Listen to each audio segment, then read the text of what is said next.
بسم الله الرحمن الرحيم نحمده ونصلي على رسوله الكريم أما بعد. زموږ د مهاجرینو مشکل دوستانو فاروق اعظم یم.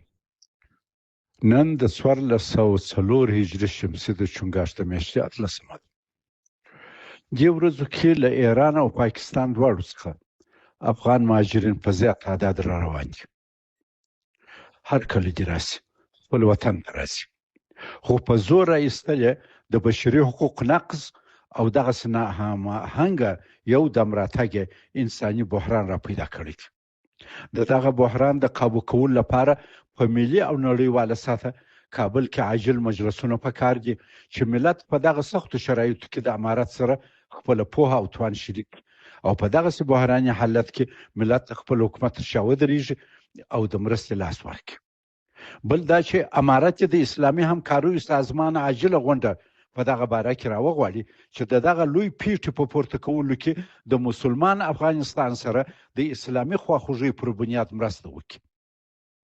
دریم، نړیوالې ټولنې، ملل متحد او د مهاجرینو عالي کمشرنې ته د ملت له ادرسه باید وویل سي چې دغه بشري ناورین چې تر ډیره حده نړیواله ټولنه مسؤله ده یوه عاجله چاره وکړي. د مهاجرینو او راستنېدونکو افغانانو د چارو د پخواني وزیر په توګه زه حاضر یم د امارات سره خپل علم او تجربه په دغه باره کې شریک کړم. دوستانو، مهاجرت د دوو مهمو عواملو زیږنده دی، یو د پورې وهلو فشار عامل او بل د ورکشولو او جذب عامل. الف، د پورې وهلو یا فشار عامل. دلته یو چاته خپل کور، کلی، ښار نور د اوسېدو نه وي، ژوند یې ډېر تریخ او تنګ شرایط یې پورې وهي او مجبوروي چې کور او وطن پرېږدي او بل ځای ته ولاړ شي. دغه د پورې وهلو یا فشار عامل پر دوه ډوله دی، یو طبیعي عامل دی او بل انساني عامل دی. اول طبیعي عامل. طبیعي عامل لکه طبیعي ناورین، په یوه سیمه کې زلزله، طوفان، سیلاب، سونامي، داسې غټ شی طبیعي آفت راځي، ناورین راځي او د هغه ځای انسانانو ته کور پرېښولو ته مجبوریږي. اقلیمي تغیرات لکه وچکالي، کاریز وچ شي، خلک مجبور وي کډه بار کړي. د سرچینو کمښت، د اوبو، مځکې، نورو طبیعي منابعو کمښت چې خلک بل ځای ته په کډه کولو مجبوروي. آفتونه، انساني آفات لکه وبا راسي، حیواني آفات چې د پوندو رمه ټوله یا زیاته برخه یې په مرض مړه سي او نور نسي کولی کوچیاني ژوند ته ادامه ورکړي، یا نباتي امراض دومره په یو سیمه کې ډېر وي چې بزګر خپل ژوند نسي تامینولی، کوچېدو ته مجبور سي. دوهم، انساني عامل. د طبیعي عامل وڅنګ ته انساني عامل. دلته یو شمېر انسانان نور انسانان مهاجرت ته مجبوروي. دغه انساني عامل پر دوو برخو ویشلی دی، یو تعمیري انساني عامل، لکه د اوبو بند جوړیږي، یو کلی تر اوبو لاندې کیږي، د هغه کلي خلک مجبور دي له هغه ځایه کوچ وکړي، یا پر یو کلي سړک راځي، د اورګاډي پټلۍ ورځي، خلک مجبوره کیږي د بې ځایه سي. دوهم، تخریبي عامل. یو شمېر شریر انسانان نور خلک مجبوروي چې خپل کور، کلی او وطن پرېږدي، لکه خارجي تجاوز، داخلي جنګونه، مسلح تضادونه او د بشري حقوقو سرغړونه چې خلک د خپل سره د ژغورنې لپاره خپل کلی او کور پرېږدي. د خلقیانو د ظلم، د شوروي د تجاوز او د استاد رباني د وخت د داخلي جنګو څخه له وطنه د خلکو وتل د مهاجرت د انساني تخریبي عامل یو مثال دی، یا څو مثاله دي. سیاسي فشار. د سیاسي نظریاتو، مذهبي باورونو یا قومي تضاد له امله تبعیض و تعقیب خلک په نقل مکان مجبوروي. رواني فشار. خفګان، د کورنۍ اړیکې په منځ کې خپل کور کې جنګونه وي، کلی کې جنګ وي، قومي بدۍ وي یا نورې رواني ستونزې وي او پر اعصابو فشار وي. فشار یا د پورې وهلو د عامل څنګ ته یو بل عامل هم سته چې خلک مهاجرت ته اړ باسي، هغه د کش عامل دی. د پورې وهلو او فشار د عامل څنګ ته چې خلک مهاجرت ته مجبور او ټیلوهي. دوهم د کش عامل هم د مهاجرت سبب کیږي. کش پوز جذب، دلته یو چاته خپل کور او کلی تریخ نه وي او هیڅ مجبور نه وي چې کلی او وطن پرېږدي او بل ځای ته ولاړ شي، خو بل ځای د ژوند نسبتا ښه امکانات وي کوم چې هغه دته په خپل کلي کور کې میسر نه وي، هغه امکانات ته ورکشوي ورجذبوي او مهاجرت ته یې وهڅوي. د کش عوامل ډیر دي، لکه په نوي ځای کې د ژوند نسبتا ښه شرایط، لکه ښه روغتیایي خدمات، ډاډمن امنیت، د ژوند د کیفیت ښه والی، ټولنیز عدالت. په نوي ځای کې چې دی ورځي د ټولنیز عدالت نسبتي برتري، اقتصادي مزیات، په نوي ځای کې د ښه کار امکانات، تعلیمي فرصتونه، د ځان او اولاد لپاره د غوره تعلیمي امکاناتو موجودیت چې خلک د زده کړې لپاره بل ځای تلو ته هڅوي. د مغزونو فرار د کش د یو عامل په توګه، د مغزونو فرار هغه عملیه ته ویل کېږي چې ماهرین، متخصصین او تعلیم یافته کسان حتی عادي د کار قوه خپل اصلي وطن پرېږدي او نورو هیوادو ته د لوړ معاش او د کار د ښو شرایطو لپاره، د ښه علمي فرصتونو لپاره، سیاسي ازادۍ او داسې نورو امتیازاتو د موندلو لپاره وځي. پرمختللي هیوادونه د مغزونو د فرار په عملیه کې لویه ونډه لري چې د مختلفو تشویقي لارو د وروسته پاتې هیوادونو ماهرین، متخصصین او د کار قوه ورجذبوي. دا وضعیت د پرمختللي هیوادو لپاره فرصت دی او د وروسته پاتې هیوادو لپاره لوی ګواښ رامنځته کوي. امریکا او ناټو له افغانستان څخه په 15 ورځو کې د اګست 15 تر 10 2021 123,000 افغانان وایستل. دا د مغزونو د تښتولو او د استعمار تر ټولو غټ تاریخي عملیات وه چې د کابل له نړیوال میدان څخه ترسره شوه. د مغزونو د فرارولو د دغه تاریخي عملیاتو تر شا یو مهم پیغام و چې د نړۍ پاتې هیوادونو ته یې درلودی، او هغه دا چې او د نړۍ تعلیم یافته وو، زموږ سره ستاسې د هیوادونو په نیولو کې مرسته وکړئ. کله چې موږ ستاسې هیواد ستاسې په مرسته ونیسو، تاسو به هلته حاکمان کو او د ډالرو باران به در باندې اوروو، حکومت به چلوي او عیشونه به کوئ. خو که چیرې احیانا ناکام هم سو، تاسو ټول د خپلو کورنیو سره له ځان سره غرب ته بیایو. تاسو خپلو وطنوالو ته چې تاسو زموږ په خاطر هغوی وژلي او دښمنان کړي وه یوازې نه پرېږدو. له مهاجرته راولاړ مشکلات. اول د هیواد په سطحه، هغه هیواد چې ماهر خلک یې ورڅخه ځي د ډیر مشکلاتو سره مخ کیږي. د مغزونو فرار په یو هیواد کې د لوړ کیفیت لرونکو کدرونو د کمښت سبب کیږي چې د وطن اقتصادي او ټولنیز پرمختګ ته لوی زیان رسوي.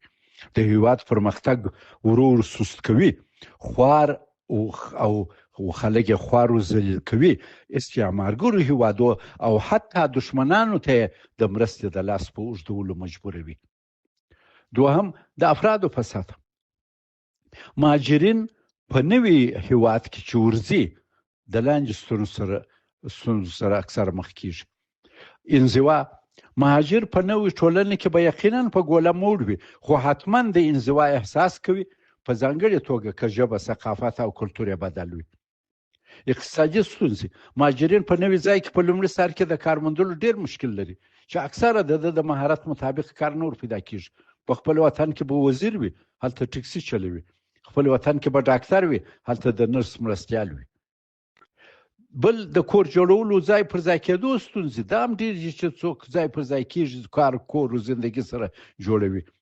قانوني ګواښونه، د مهاجر په توګه په نوې ټولنه کې د قبلېدو اوږده او پیچلي قانوني مراحل دوی ډېر ځوروي. رواني فشار، د کورنۍ، دوستانو، ملګرو او وطن څخه د جلاوالي احساس چې اکثر د دوی د خفګان اضطراب سبب ګرځي. تبعیضي چلند، د نوې ټولنې د وګړو لخوا د رنګ، پوست، دین، قوم او داسې نور پر بنیاد د تبعیض یا تعصب سره مخ کېده او په ټولنه کې د هغه د پرمختګ مخنیوی. پردی ځان ګڼل، نوی چاپیریال اکثر مهاجرینو ته داسې احساس ور پیدا کوي چې دوی دلته په نوې ټولنه کې پردي دي او اولاد ته هم په تبعیض کتل کیږي. کرار دا حس ور پیدا کیږي چې په دغه پردۍ ټولنه کې دومره خواري چاته کاږي او د چا لپاره د پردی وطن آبادوي. په نوي هیواد او ټولنه کې ورغلی مهاجر د خپل اولاد او تر شا پاته کورنۍ لپاره قرباني دي. د اول نسل قرباني دی هلته. دی باید تر نور ډیر کار وکړي چې په نوي شرایطو کې خپل اولاد د نورو سره نسبتا برابر وروزي او هم تر شا پاته کورنۍ په وطن کې پاته کورنۍ ته پیسه واستوي. دا دواړه څه اسانه کار نه دی. په نوي هیواد کې د مهاجر اولاد هم ځورېږي، خو هغه بل ډول اولاد هغه ډول اقتصادي مشکل نه لري لکه د دوی پلار چې درلود، خو دوی بیا په ټولنه کې د دوی په وړاندې بې عدالتي ډېر ځوروي. ټولنه ظاهرا په کتابو کې ورته وایي، په تلویزیونو کې وایي چې ټول خلک مساوي دي، خو عملا دوی ګوري د مهاجر اولاد د دوی په پوست، د سترګو او ویښتانو په رنګ، عقیده او باور کږل کیږي او تبعیض ورسره کیږي. د دوی د لیاقت مناسب ښه کار نه ورکول کیږي. د دوی فکر او اعمال تر نورو ډېر کنټرولېږي. په سفر او هوایي میدانونو کې تبعیضي چلند ورسره کیږي. د مهاجرت مخنیوی، د امارت او خلکو مسؤلیت د دې لپاره چې خلک افغانان مهاجرت ته مجبور نسی او په نوي نابلده استعماري هیواد کې د ځان، اولاد او دین څخه بیګانه نسی. حکومت او خلک باید د خپل وطن په جوړولو کې صادقانه کار وکړي. د حکومت دنده ده چې وطن کې امن قایم او عدالت تامین کړي. د وطن اولاد ته د ښه تعلیم موقع برابره کړي چې څوک د اولاد د تعلیم په بهانه له وطنه ونوځي. حکومت باید د سیاسي، اقتصادي او ټولنیز نظام فعالیت او ودې ته زمینه مساعده کړي تر څو خلک په خپل وطن کې بسیا او خوښ وي، کار او ابرومند ژوند ولري او مهاجرت ته زړه ښه نه کړي. د راستنېدونکو افغان مهاجرینو د ستونزو د حل لارې. دا وخت دی چې افغان مهاجر بیرته وطن ته راوستل شي او که د اوس په شانې ګاونډیان په زور راباسي، دغو راستنېدونکو افغانانو ته باید تر یو منظم پروګرام لاندې قوشتېپه کانال او نورو ځایو کې مځکې توزیع شي او لازمي مرستې ورسره وشي. موږ تېر کال د قوشتېپه کانال د کامیابۍ لپاره د ریاست الوزرا محترم مقام ته د یوې مستقلې ادارې د جوړېدو وړاندیز کړی و. دا وړاندیز اوس بیا تکراروو. دا لویه ملي پروژه باید حتما کامیابه شي او د کامیابۍ اول قدم یې هغې ته یوه مستقله اداره جوړول دي. دوستانو، زموږ پر خلکو مهاجرت تپل شوی دی. 52 کاله پخوا په ټوله دنیا کې زموږ یو کور افغان مهاجر و، بس پاچا امان الله خان په ایټالیا کې. په 1452 هجري شمسي یا 1903 میلادي کې ظاهرشاه دوهم افغان و چې د کورنۍ سره مهاجرت ته مجبور شو. افغانان هغه وخت بډایان نه وه، خو دومره مجبور نه وه چې له وطنه کډه بار کړي. زموږ ځوانانو به په امریکا، یورپ، استرالیا او غربي بډایو هیوادو کې تعلیمونه وکړه، بیرته به خپل وطن ته راتلل. لویه ملي فاجعه د 1450 هجري شمسي د غوایي کودتا او ورپسې د روسانو منحوس تجاوز چې د افغانستان د کلا دیوالونه او دروازې یې ماتې کړې او د هیواد د ټول نفوس دریمه برخه مهاجرت ته مجبور کړه. خو د افغانانو د مهاجرت شکل او محتوا د نورو ډیرو قومونو له مهاجرت څخه توپیر درلودلی دی. زموږ مهاجرین اکثر مجاهدین وه او د خپلې عقیدې او وطن دفاع کې په میلیونونو ځوانان شهیدان ورکړي او د ګاونډي ایران او پاکستان دښتونه زموږ د ځوانانو په اجرو ډک دي. زموږ د ګاونډیانو هم زموږ په مهاجرت کې ملموسه ګټه او کردار و. ایران او خصوصا پاکستان له شوروي ډیر ویرېدی او فکر یې کاوه تر افغانستان وروسته د روسانو بل قدم د پاکستان نیول دي. د پاکستان حکومت او خلکو د افغان مهاجرینو ډیر قدر کاوه او هغوی ته د اسلام او پاکستان کلا ویل. د ایران او خلیج حکومتونه هم په بیره کې وه چې که روسان په افغانستان کې پښې ټینګې کړي، ډېر احتمال دی چې د خلیج تیلو ته روسان ځان ورسوي. په ایران او پاکستان کې د افغان مهاجرو درناوی د دوی د حکومتونو رسمي پالیسي وه او مشرانو یې د افغان مهاجرینو په ډېرو ښه الفاظو هر وخت یادونه کول او خپل مواقف یې د انصار مدینه سره تشبیه کول. پر افغانستان د امریکا د تجاوز داستان هم د روس تجاوز ته ورته و، خو نه په هغه شدت او پیمانه. امریکا 20 کاله زموږ د ګاونډیانو په مرسته افغانستان کې غوبل جوړ کړی و. اوس چې امریکا له افغانستان څخه وتلې او زموږ ګاونډیان ورپسې ژاړي، نور هلته افغانان د دوی په ګټه نه دي او حتی افغانانو ته سزا ورکوي چې ولې امریکا له افغانستانه په وتو مجبوره کړه. کوشش کوي چې افغانستان بیا د خطر زون سي. دغه سبب دی چې هغه افغان مهاجرین چې پرون د دوی د سترګو تور و، نن هر ناروا تور پر لګوي او خلاف د ټولو اسلامي او انساني قوانین او اخلاقو رویه ورسره کوي. له جیبو یې پیسې کاږي او د ښځو له غاړې ګېڼې شکوي او له لاسو یې بنګړي باسي. راسئ له ایران او پاکستانه د افغان مهاجرینو راستنېدل په نیک فال ونیسو. د دوی له استعدادونو او په مهاجرت کې د زده کړې کسبونو د تعلیم او سرمایې څخه د افغانستان په ګټه کار واخلو.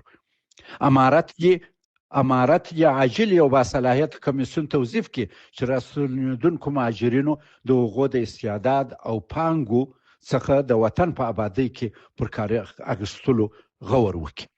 د مهاجرینو وزارت یې د دغه بحران په قابو کولو کې د ملګرو ملتونو د مؤسسې د مهاجرت له عالي کمیشنرۍ عاجله مرسته وغواړي.